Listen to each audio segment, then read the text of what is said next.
কাঁসার থালায় খাসির মাংস, সঙ্গে গরম ভাত, মশলার গুণে মুগ্ধ যেন অমৃতের স্বাদ। একটু লাল লাল ঝাল ঝাল করে হাতে মেখে খাসির মাংসটা বানাবে। হাতে মাখা খাসির মাংস, এটা কিন্তু অনেক পুরোনো দিনের একটা রেসিপি। এই রেসিপিটা আমার ঠাম্মা বানাতো। মশলাগুলো সব দিয়ে, কিছুটা গোটা রসুন দিয়ে মাংসটা মাখিয়ে ঢেকে রাখলাম। এদিকে লবণ হলুদ দিয়ে আলুটা লাল করে ভেজে নিলাম। আলু ভাজা তেলের মধ্যে জিরে, শুকনো লঙ্কা, তেজপাতা ফোড়নে দিয়ে পেঁয়াজ কুচিটা ভাজা করে নেবো।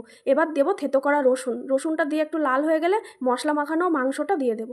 মাংসটা দিয়ে এবার ঢাকা চাপা দিয়ে কষিয়ে নেবো। মাংসটা যখন হাতে মেখেছিলাম মশলা দিয়ে, মাংসটা কিন্তু অনেকটাই নরম হয়ে গিয়েছিল, তাই খুব একটা আর বেশিক্ষণ কষানো লাগলো না। আর খাসির মাংস এমনিতেই বেশি কষালে খাসির মাংস চিট হয়ে যায়। প্রেশার কুকারের মধ্যে দিয়ে পরিমাণ মতন কড়া ধোয়া জল দিয়ে দিলাম। এরপর দিয়ে দিলাম ভাজা আলু, আর তার সঙ্গে একটু চর্বি ছিল সেটাও দিয়ে দিলাম। চর্বিতে একটু লবণ আর হলুদ মাখিয়ে দিয়েছি। এবার প্রেশার কুকারে সিটি মেরে নেবো 3 থেকে 4টে। এরপর কিছুক্ষণের জন্য মাংসটা দমে রেখেছিলাম। তারপরে প্রেশার কুকারের ঢাকনাটা খুলতে লাল লাল ঝাল ঝাল খাসির মাংসটা তৈরি। একদম ছোট মার মনের মতন হয়েছে। ছোট মা, মাংসটা হয়ে গেছে, চলে আয়। উমা, দেখতে তো দারুণ হয়েছে, তাড়াতাড়ি খেতে দাও, আমি আর লোভ সামলাতে পারছি না।